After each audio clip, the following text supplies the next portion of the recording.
Assalamu alaikum, dear viewers. Now I am going to discuss about transformation of sentence. Before discussing about the transformation of sentence, we have to know what is transformation of sentence. You know that if you want to transform from one sentence to another, you have no right to change the meaning. You can only change the structure, but you cannot change the meaning. Now, I am going to discuss about simple, compound and complex sentence. Before that, we have to know what is simple sentence. Simple sentence is a sentence which has one subject and one finite verb. অর্থাৎ simple sentence হচ্ছে এমন একটি sentence যেখানে একটি subject থাকবে এবং একটি verb থাকবে। আমি লিখছি একটি সাবজেক্ট এবং একটি finite verb.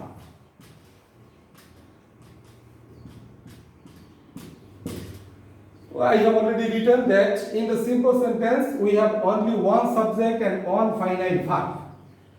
Then we know what is subject, but we do not know what is finite verb. Finite verb কি? Finite এবং non finite. Finite হচ্ছে সমাপিকা ক্রিয়া, যে ক্রিয়া বাক্যের বক্তব্যকে সমাপ্ত করে সেটা কি বলা হয়? Finite verb. So now I am going to give an example. I ate rice. Here I is the subject and ate is the finite verb. I ate rice. আমি ভাত খেয়েছিলাম। অর্থাৎ এই একটা হচ্ছে finite verb. It is called finite verb because it has completed the meaning. I ate rice. আমি ভাত খেয়েছিলাম। পূর্বেই আমি বলেছিলাম যে যদি ভার্ব তার বক্তব্যকে সমাপ্ত করে তাহলে সেটাকে বলা হয় ফাইনাইট ভার্ব এবং ভার্ব যদি বক্তব্যকে সমাপ্ত করতে না পারে সেটাই হচ্ছে নন ফাইনাইট ভার্ব। আমি এখন একটা নন ফাইনাইট ভার্বের উদাহরণ দেব। লক্ষ্য করা যাক।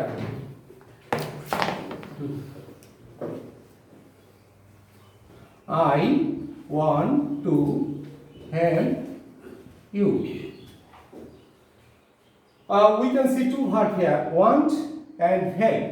Here to help, এই হেল্পটা হচ্ছে নন ফাইনাইট ভার্ব, অর্থাৎ এই ভার্বের আগে টু বসেছে, সুতরাং এটা হচ্ছে নন ফাইনাইট ভার্ব, অর্থাৎ আমি তোমাকে সাহায্য করতে চাই। যদি আমি হেল্প বলি টু হেল্প সাহায্য করতে, অর্থাৎ এটা এই ভার্বটা তার বক্তব্যকে সমাপ্ত করতে পারেনি, বিদায় এটা হচ্ছে নন ফাইনাইট ভার্ব। তাহলে আমি দেখতে পেলাম যে এটাও it is also another example of simple sentence because in this sentence there is only one subject and one finite verb. Now I would like to discuss about the compound sentence. Compound sentence.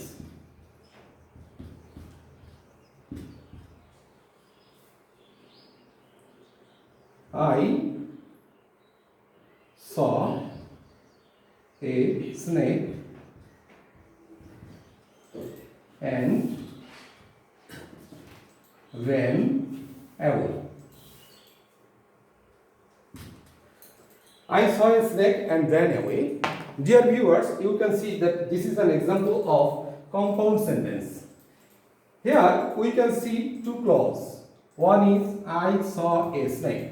আমি একটা সাপ দেখেছিলাম। Another clause is ran away. আবার বলছি and এর পরে এখানে সাবজেক্টটা নেই, যদিও সাবজেক্টটা নেই কিন্তু আমাদের ধরে নিতে হবে যে প্রথম ক্লোজের সাবজেক্ট এবং দ্বিতীয় ক্লোজের সাবজেক্ট যদি একই ব্যক্তি বা বস্তু হয় তাহলে দ্বিতীয় ক্লোজের সাবজেক্টটা উজ্জ্ব থাকে। তাহলে আমরা দেখতে পাচ্ছি যে এখানে একটা আই আছে, এটা উজ্জ্ব রয়েছে। তো আমরা দুইটা ক্লোজ দেখতে পাচ্ছি, একটা হচ্ছে আই দিলে তো সমস্যা নাই sir. No problem. If you use I, then there is no problem. We have seen that I saw a snake and ran away. There are two clauses here. One is I saw a snake and another clause is I ran away. And these two clauses are added with conjunction and. So it is called the compound sentence. We can see that these two clauses are independent clause, means principal clause. It is also called principal clause. এই ক্লোজটাকে principal ক্লোজও বলা হয়, main ক্লোজও বলা হয়, independent ক্লোজও বলা হয়। এইখানেও আর একটা ক্লোজ আমরা দেখতে পাচ্ছি যে I ran away. It is also an independent clause, main clause or principal clause. তিন ভাবেই বলা যেতে পারে। তাহলে আমরা we can define compound sentence in this way that compound sentence is a sentence which has more than one clause and every clause is principal clause and the clauses are added with coordinating conjunction. যদি coordinating conjunction দ্বারা দুইটা ক্লোজকে যুক্ত করা হয় বা একাধিক ক্লোজকে যুক্ত করা হয়, দুটো ক্লোজও হতে পারে, তিনটা ক্লোজও হতে পারে, তো যদি এরকম হয় এবং কোঅর্ডিনেটিং কনজাংশন দ্বারা যুক্ত করা হয় তাহলে সেটাকে বলা হয় কম্পাউন্ড সেন্টেন্স। এখন কি আমরা বুঝতে পেরেছি হোয়াট ইজ কম্পাউন্ড সেন্টেন্স? একটা কম্পাউন্ড সেন্টেন্সে দুইটা ক্লোজ থাকবে, একটা ক্লোজ প্রত্যেকটা ক্লোজই হচ্ছে প্রিন্সিপাল ক্লোজ বা মেইন ক্লোজ অথবা ইন্ডিপেন্ডেন্ট ক্লোজ। অর্থাৎ প্রিন্সিপাল ক্লোজ কি? The close which does not have to depend on other clause to express the meaning of the sentence. অর্থাৎ principal clause is a close, principal clause হচ্ছে এমন একটা close which does not depend on other clause to express its meaning. অর্থাৎ এটার অর্থ প্রকাশ করার জন্য অন্য ক্লোজের উপর যদি নির্ভর করতে না হয় তাহলে সেটা কি আমরা প্রিন্সিপাল ক্লোজ বলবো। যদি আমরা বলি আই স এ স্নেক, আমি একটা সাপ দেখেছিলাম, আর যদি আমি কিছু নাও বলি তাহলে the meaning has already been expressed, অর্থাৎ অর্থটা প্রকাশ পেয়েছে, এখানে অন্য ক্লোজের উপরে নির্ভর করতে হয় না। আমি যদি আবার বলি আই র্যান অ্যাওয়ে, আমি দৌড়ে গিয়েছিলাম, অর্থাৎ এটাও আমার অর্থটাকে সম্পূর্ণভাবে প্রকাশ করতে পেরেছে, সুতরাং এটা হচ্ছে প্রিন্সিপাল ক্লোজ। সুতরাং দুইটা প্রিন্সিপাল ক্লোজকে যখন কোঅর্ডিনেটিং কনজাংশন দ্বারা যুক্ত করা হবে তখন তাকে বলা হয় a compound sentence. Now I would like to discuss about the complex sentence.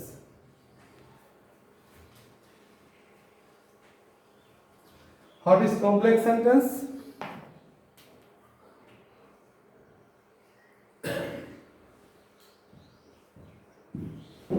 Complex sentence. Complex sentence কাকে বলে আমরা একটু আলোচনা করব। Complex sentence is a sentence which has more than one clause but there is a condition that minimum one clause is principal clause and another clause is subordinate clause is called the complex sentence. Now I am going to give an example. When I saw a snake, comma, I went away. Here we can see that there are two clauses here.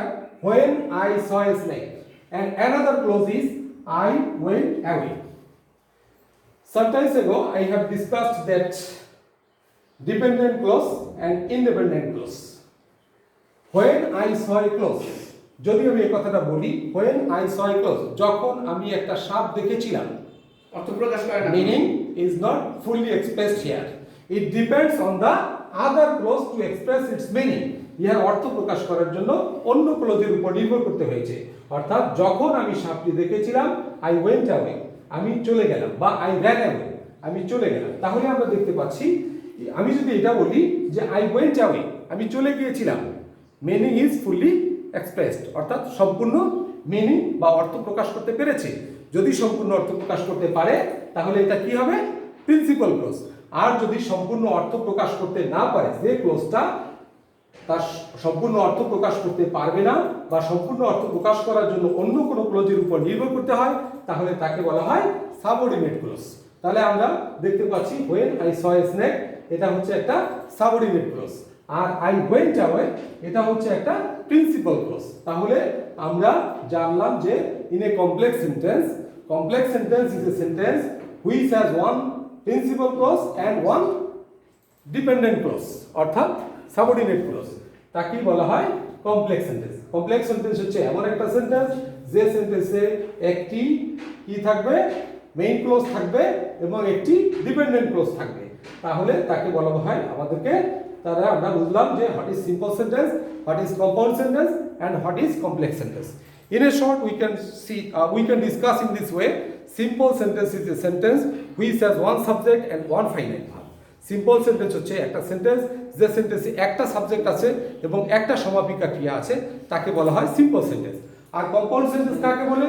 যে সেন্টেন্সে একাধিক clause থাকবে এবং প্রত্যেকটা clause principal clause এবং coordinating conjunction দ্বারা এটা যুক্ত থাকবে, দুইটা ক্লজ যুক্ত থাকবে, তাকে বলা হয় কম্পাউন্ড সেন্টেন্স। আর কমপ্লেক্স সেন্টেন্সটা কি?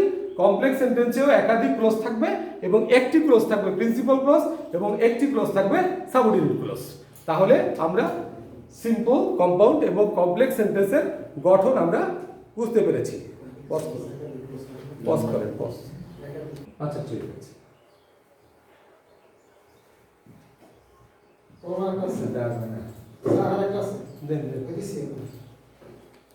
এটা এটা না এটা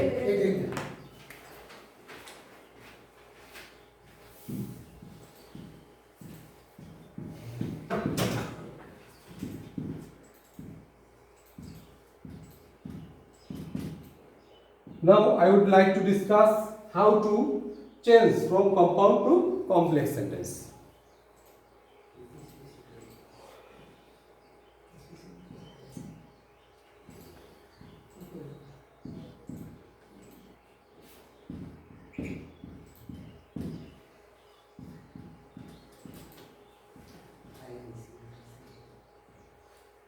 This is an example of compound sentence. I saw a snake and ran away. Now I will transform it as complex sentence. এখন আমি এটাকে কমপ্লেক্স সেন্টেন্সে রূপান্তরিত করব। আমরা দেখতে পাচ্ছি এটা হচ্ছে একটা কম্পাউন্ড সেন্টেন্সের উদাহরণ। এটাকে আমরা এখন কিভাবে কমপ্লেক্স সেন্টেন্সে রূপান্তরিত করতে পারি। তো আমরা জানি আসলে কম্পাউন্ড সেন্টেন্স এবং কমপ্লেক্স সেন্টেন্সের ভিতরে মূল পার্থক্য হচ্ছে এই কনজাংশনগুলো বা লিঙ্কারগুলো আমাদের মূল পার্থক্য সৃষ্টি করে। যদি আমরা একটু খেয়াল করব যে কম্পাউন্ড সেন্টেন্সকে যখন আমরা কমপ্লেক্স সেন্টেন্সে যাব তখন দেখতে হবে সাবজেক্ট দুইটা। এখন আই স এ স্নেক, আমি একটা সাপ দেখেছিলাম, এন্ড র্যান অ্যাওয়ে এবং দৌড়ে পালিয়েছিলাম। তাহলে আমি যদি এখানে এই এন্ডটা তো উঠিয়ে দিতে হবে। আমি বলেছিলাম and, but, or, so, yet এগুলো হচ্ছে কোঅর্ডিনেটিং কনজাংশন। কোঅর্ডিনেটিং কনজাংশন দ্বারা যুক্ত থাকলে সেটা হবে কম্পাউন্ড সেন্টেন্স। এটার পরিবর্তে আরো কতগুলো কনজাংশন আছে, আছে অর্থাৎ কনজাংশন আছে। সেই কনজাংশনগুলো যদি আমরা ব্যবহার করি তাহলে সেক্ষেত্রে সেটা হয়ে যাবে কমপ্লেক্স সেন্টেন্স। এন্ড যদি থাকে তাহলে আমরা অ্যাজ, সিন্স বা হোয়েন যুক্ত করব। কি বলছি? যদি এন্ড দ্বারা কম্পাউন্ড সেন্টেন্স থাকে তাহলে যদি এটা আমরা কমপ্লেক্স সেন্টেন্স করতে যাই তাহলে আমরা অ্যাজ, সিন্স বা হোয়েন ব্যবহার করব। এখন কখন অ্যাজ, কখন সিন্স, কখন হোয়েন ব্যবহার করব সেটা আমাদের অর্থ অনুসারে করতে হবে। কিভাবে দেখেন, যেখানে আমি বলেছি যে যদি এখানে আমি বলি when I saw a snake, and এর পরিবর্তে কমা বসাতে হবে। You have to put comma instead of and. Then I have to write the subject. আমি আগেই বলেছিলাম যে দুইটা সাবজেক্ট যদি এক হয় and এর পরে ওই সাবজেক্টটা উচ্চ থাকে, কিন্তু এখন যখন আমি কমপ্লেক্স সেন্টেন্স লিখব তখন অবশ্যই ওই সাবজেক্টটা লিখতে হবে। ওই সাবজেক্টটা সাইলেন্ট থাকতে পারবে না। তাহলে সাবজেক্টটা কি ছিল? সাবজেক্টটা ছিল আই। তা আইটা এখানে নিয়ে আসতে হবে। I ran away. When I saw a snake, যখন আমি একটা সাপ দেখেছিলাম, I ran away. আমি কি করেছিলাম? দৌড়ে পালিয়েছিলাম। তাহলে আমি বলেছি যে কম্পাউন্ড থেকে কমপ্লেক্স সেন্টেন্সে রূপান্তরিত করতে গেলে যদি and দ্বারা যুক্ত থাকে তাহলে কি করতে হবে? as, since বা when দ্বারা যুক্ত করতে হবে।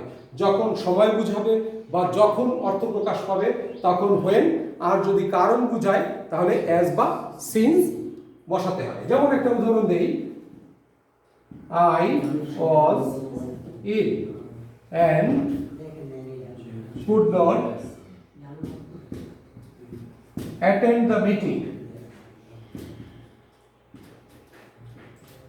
Attend the meeting. I was ill and could not attend the meeting. আমি অসুস্থ ছিলাম এবং মিটিংয়ে উপস্থিত থাকতে পারি নাই। আমরা দেখতে পাচ্ছি and দ্বারা যুক্ত আছে। তো আমি বলেছিলাম যে and দ্বারা যদি যুক্ত থাকে তাহলে কনজাংশন কি বসাতে হবে কমপ্লেক্স সেন্টেন্স করার জন্য? যে as, since অথবা when। as বা since কখন বসে? যদি কারণ বোঝায়। তাহলে I was ill, আমি অসুস্থ ছিলাম এবং আমি মিটিংয়ে যোগদান করতে পারি নাই। তাহলে আমার মিটিংয়ে যোগদান না করার কারণ কি? আমি অসুস্থ ছিলাম। তাহলে যেহেতু কারণ বুঝিয়েছে তো আপনি এখানে as বা since বসাতে পারেন, as অথবা since। দুইটার একটা বসাতে হবে, যদি দুটোটা বসান তাহলে ভুল হয়ে যাবে। as I was in comma, then you have to write the subject. What is the subject? I is the subject. I could not attend the meeting. তাহলে কি হলো, কমপ্লেক্স হয়ে গেল যে সিন্স আই ওয়াজ ইল, যেহেতু আমি অসুস্থ ছিলাম, I could not attend the meeting, আমি মিটিং এ যোগদান করতে পারি না। তাহলে আমরা এই নিয়মটা বুঝতে পেরেছি, যদি এন্ড দ্বারা যুক্ত থাকে অ্যাজ, সিন্স বা when কনজাংশন ব্যবহার করতে হয়। আর মনে রাখতে হবে কারণযুক্ত ক্লোজটির আগে অ্যাজ বা সিন্স বসাতে হয়। এবার আমরা অন্য উদাহরণে চলে যাব।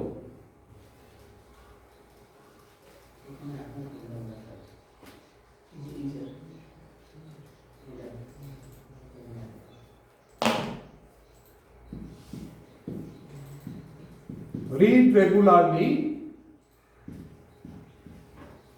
and you will succeed in life.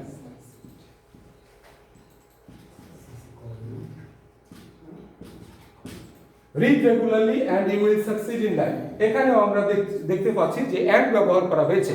এখানে কনজাংশন কি ব্যবহার করা হয়েছে? and ব্যবহার করা হয়েছে, এবং এটা একটা কোঅর্ডিনেটিং কনজাংশন। সুতরাং it is an example of compound sentence. প্রথমে আমরা কম্পাউন্ড সেন্টেন্সটা কি সেন্টেন্সে আছে সেটা আপনাকে আইডেন্টিফাই করতে হবে। Your first duty is to identify the sentence. এটা কোন সেন্টেন্স? এটা হচ্ছে এটা কম্পাউন্ড সেন্টেন্স, কারণ এটা দুইটা ক্লজ আছে এবং ক্লজ দুইটা and দ্বারা যুক্ত করেছে। আমি একটু আগে বলেছিলাম যদি and দ্বারা যুক্ত থাকে তো as, since বা when দ্বারা যুক্ত থাকবে, কিন্তু এইখানে একটু ব্যতিক্রম। এখানে দেখতে পাচ্ছেন একটু ব্যতিক্রম, কারণ এখানে আমরা সাবজেক্ট নাই। যদি সাবজেক্ট না থাকে তাহলে বুঝতে হবে যে এটা একটা কন্ডিশনাল সেন্টেন্স। এটা একটা conditional sentence. To make it complex sentence you have to use if. প্রথমে কি বসাতে হবে? ইফ বসাতে হবে। ইফ বলছি যদি and দ্বারা যুক্ত থাকে এবং শর্ত বুঝায়। শর্ত বুঝাবে, বুঝবো কি করে? শর্ত বুঝবো এই জন্য যে এখানে সাবজেক্ট রিমেইনস সাইলেন্ট। সাবজেক্ট এখানে উজ্জ্ব আছে, সাবজেক্ট নাই, ভার্ব দ্বারা শুরু হয়েছে। সুতরাং বুঝতে হবে যে আমার এটা কন্ডিশনাল সেন্টেন্স। আর কন্ডিশনাল সেন্টেন্স যদি হয় তাহলে প্রথমে at first you have to put if, then there is no subject here, but you have to use the subject. What is the subject? Subject is you. You have to write you as subject. Subject হিসাবে তোমাকে you লিখতে হবে। এবার তারপরে আমি পর্যায়ক্রমে সব লিখে যাব। If you read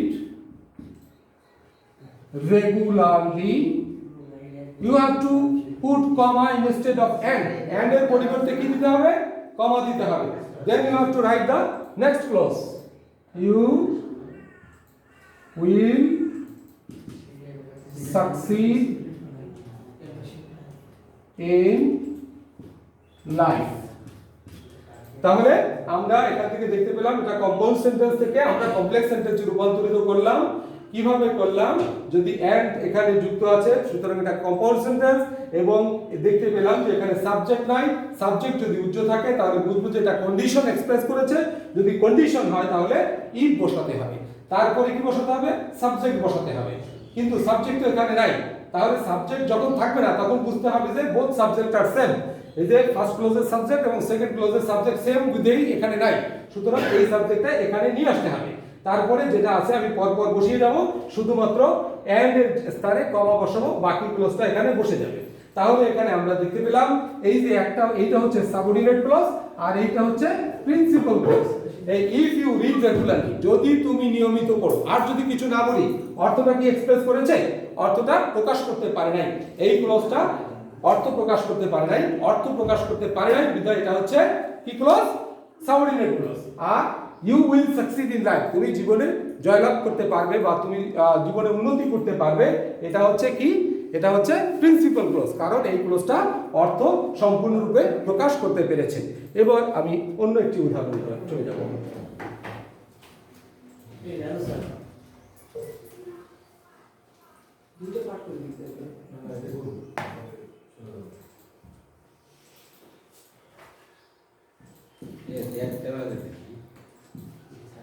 শর্ট করতে হইব স্যার। আমাদের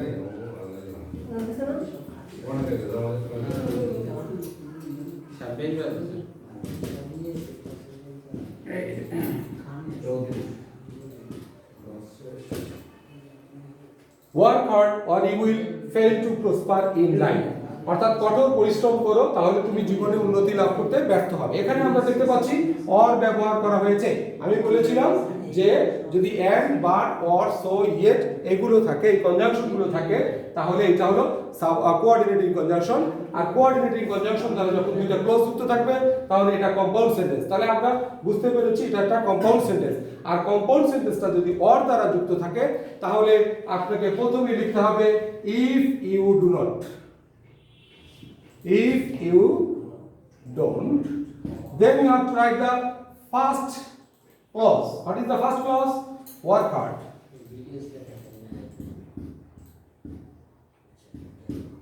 Then you have to put comma instead of or এর পরিবর্তে তোমাকে কমা করতে ব্যবহার করতে হবে, তারপরে যা আছে পরপর বসে যাবে। আমাদের সময় সংক্ষিপ্ত, আমরা আলোচনা সংক্ষিপ্ত তাড়াতাড়ি করব।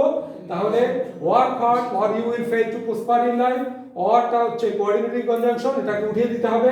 আর অর থাকলে আমি বলছি প্রথমে ইফ ইউ ডু নট লিখতে হবে, অথবা আনলেস ইউ লেখাও যেতে পারে। Unless you work hard you will fail to prosper in life, এটাও ব্যবহার করা যেতে পারে, অথবা ব্যবহার করা যেতে পারে ইফ ইউ ডু নট। এবার আমি অন্য আরেকটা উদাহরণে চলে যাব। দেখো পরবর্তীতে লাস্ট ওয়ান হলো সময় সংক্ষিপ্ত।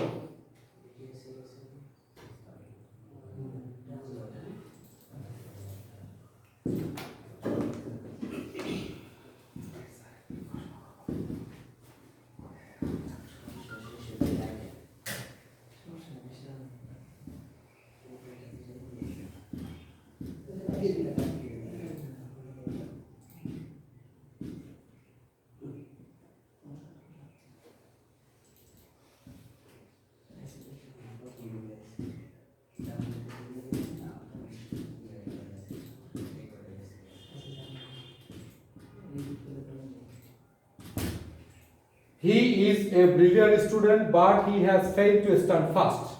আমরা এখানে দেখতে পাচ্ছি বাট ব্যবহার করা হয়েছে, সুতরাং বাট ব্যবহার করা হয়েছে, সুতরাং এটা একটা কম্পাউন্ড সেন্টেন্সের উদাহরণ। এবং এটাকে যদি আমরা কমপ্লেক্স সেন্টেন্সে রূপান্তরিত করতে যাই তাহলে কি বসাতে হবে? এই বাটের পরিবর্তে শুধু দো অথবা অলদো। যদি আমরা প্রথমে দো লিখে দেই, দো অথবা অলদো যে কোনোটা ব্যবহার করতে পারবো। তারপরে আমরা সব পরপর সব সেন্টেন্স লিখবো, শুধু বাটের জায়গায় আমরা কমা লিখবো, বাটের জায়গায় কমা লিখবো, তারপরে যা আছে আমরা পরপর লিখে দেব। তাহলে আমরা কি লিখতে পেলাম যে he is a brilliant student but he has failed to stand first. তো আমরা এই উদাহরণটা হলো দো he is a brilliant student he has failed to stand first. যদিও সে একজন ব্রিলিয়ান্ট স্টুডেন্ট কিন্তু সে প্রথম স্থান অধিকার করতে ব্যর্থ হয়েছে। সুতরাং আমরা এখন বুঝতে পারলাম যে কিভাবে আমরা যে কম্পাউন্ড সেন্টেন্সকে কমপ্লেক্স সেন্টেন্সে রূপান্তরিত করা যায়। আজকের লেসন এখানেই শেষ করছি। আল্লাহ হাফেজ। ধন্যবাদ।